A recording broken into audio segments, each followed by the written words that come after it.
So this is how I sleep in my car in a clever kind of way. So I don't like to be out in the driver's seat because then I can be seen by everybody. It makes it kind of uncomfortable. So what I like to do is I'll put everything onto the side and right under the blanket. It's a little dark, but this is my gym bag. It's a black color, so that's why you can't see it. Over here's my tube amp. So the sleeping bag, the gym bag right there kind of flattens it out equally. So I'll sleep here, put my head over this blanket, and cover this blanket all around me, even the sides. So when you're outside of the car, it doesn't look like I'm in there. Like, if you were to walk by at outside of the car, like, you wouldn't even know I'm in there. Like, unless you, like, get really, really close and see me tossing and turning. But, like, for the most part, you couldn't tell I'm in there. So when I was in the parking garage sleeping in my car and I had to use the bathroom, especially late at night, this was how I did it. I memorized the area quite well. See the Goose logo? All the areas have different logos, like a sailboat, the City Hall building. The Goose logo had the bathroom. Now this is upper level. So you go down to the middle level, which is down these stairs.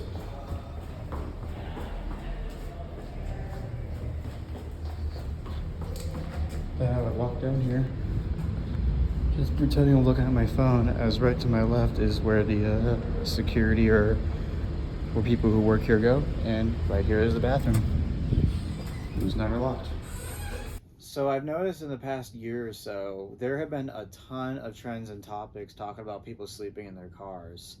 Like, there's all kinds of videos on Facebook, YouTube, and TikTok, and other videos on social media about people sleeping in their cars, or why I'm sleeping in my car, or families sleeping in their cars. Even like news articles and videos are saying inflation is so high on the rise, now people are going as far as sleeping in their cars. Like, you just hear about it everywhere. And I'm a person who has slept in my car myself.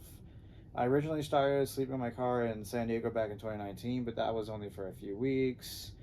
I had to put a stop to it because a crime scene went on with some girl screaming in the top of her lungs like every half hour or so. Then eventually the cops had to come in for investigation, and I was detained and questioned, and I could have been arrested kind of situation. So I decided to stop sleeping there.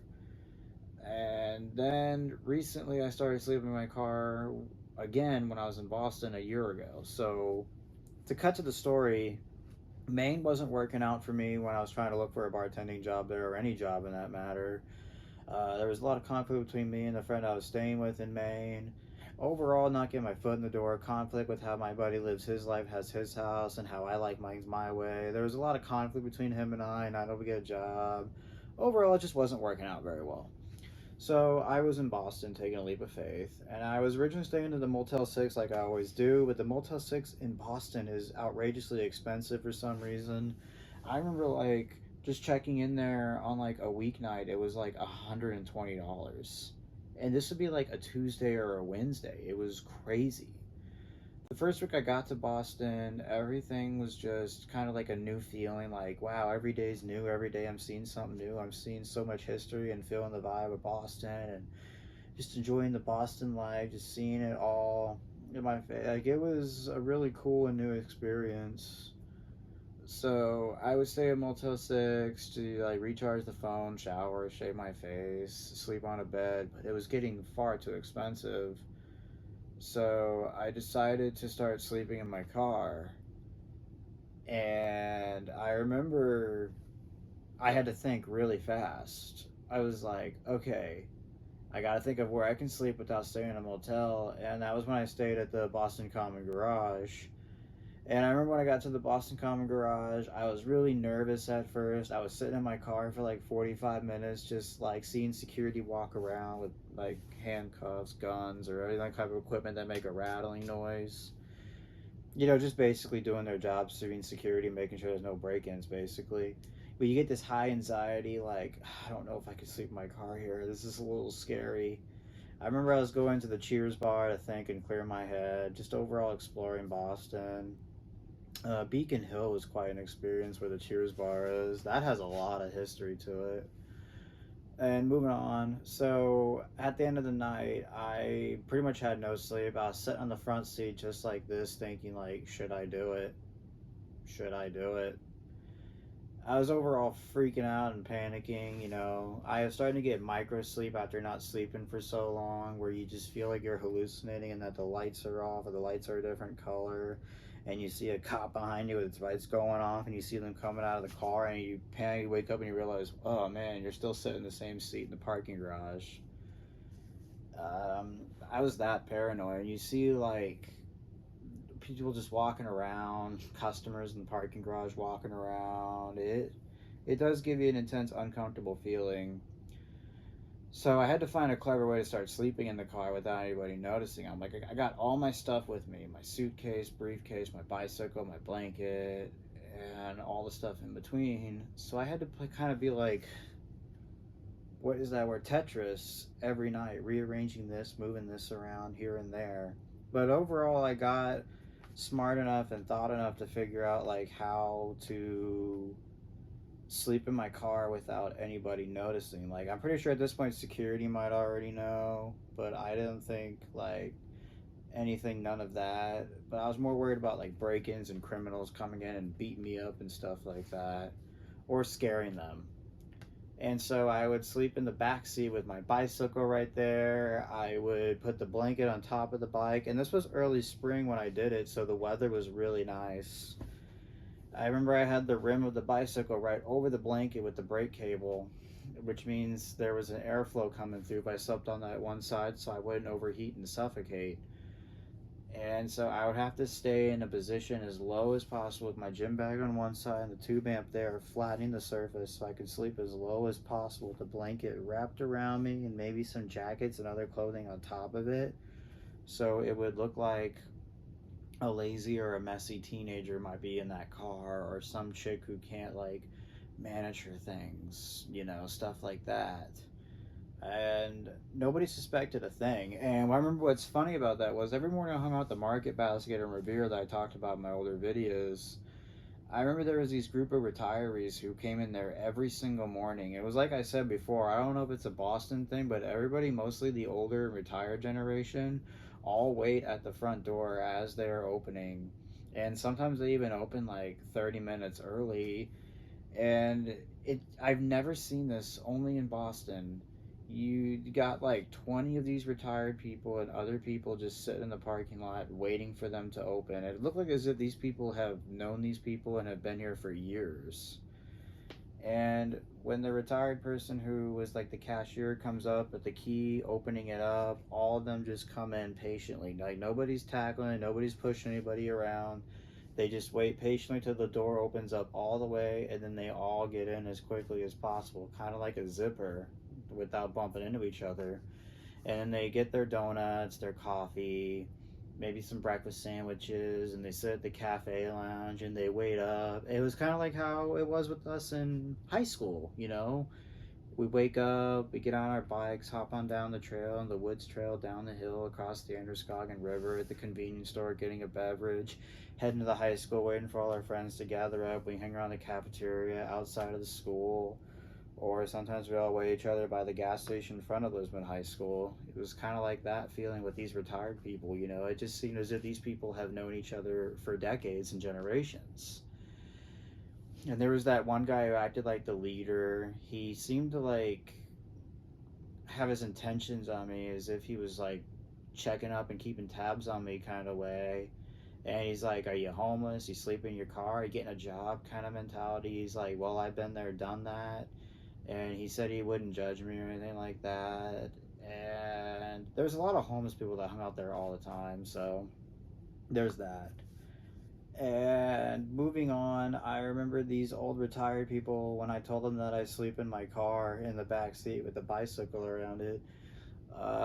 They all gathered in my car, and like all like 10 of these people said that they gathered around my car. And the old leader guy I was talking about said that this kid here sleeps in the back seat of that car. And he's like, "Can you believe me when I say that? Like, there's no way anybody can fucking fit in there.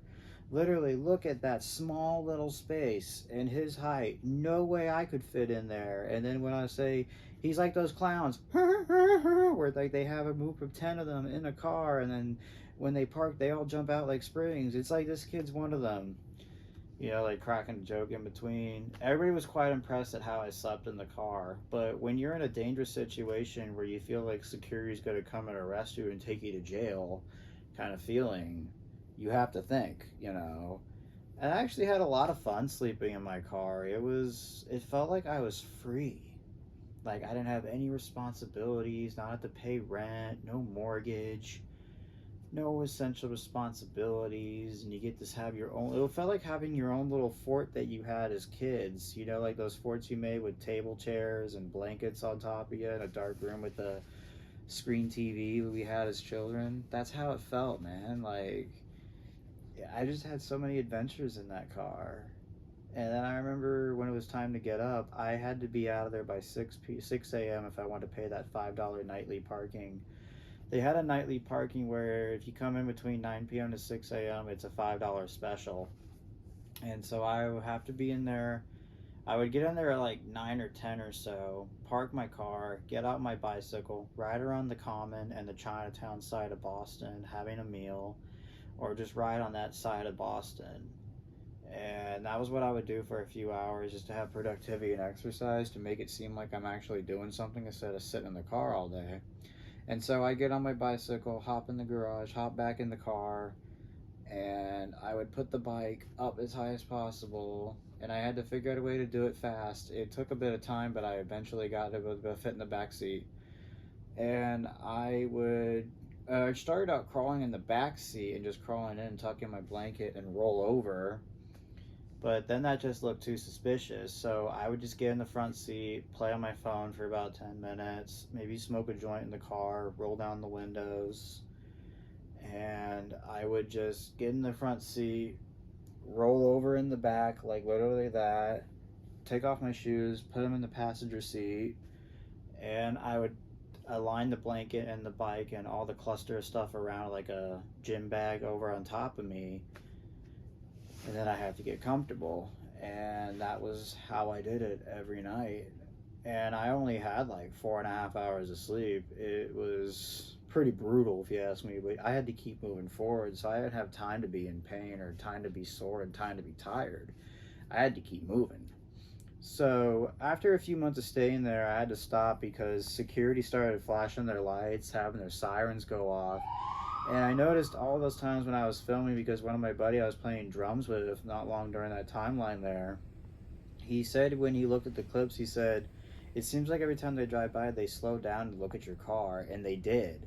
That one time I was filming and showing him what I was talking about, when I got it on footage, I had to be as low as possible, kind of like that scene on The Lord of the Rings where like the things above them and their nose, they're like that. So you had to like put your phone down as low as possible, the blanket on top of you, not making a peep or a movement.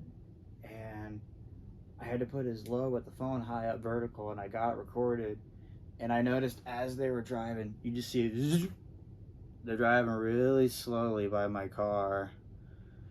And once they get around my car, and it made me think that they were targeting me or something. And I was getting really scared being there. And I felt like maybe they're trying to drive the homeless people away, because I assumed I probably was not the only one who did that. Or maybe they really didn't want me there in general. But when I had to talk to security before I went to New York City, I remember one of the parking attendants circled around me and said, "Can I talk to you for a minute?" Gave me a handshake, introducing himself, and said, "Hey, we want to talk to you about break-ins. Have you seen any break-ins or invasions? We figured since you're sleeping in your car and that you pretty much live here, we was wondering if you've seen anything." And they were they suspected that I did something about it, but they said that they checked the cameras and noticed that they don't see me walking around anywhere.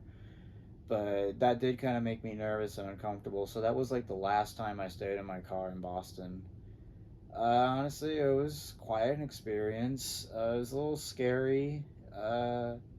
You don't have time to be depressed. You don't have time to be scared. You don't have time to be tired. You don't have time to be sad. You don't have time for anything other than that.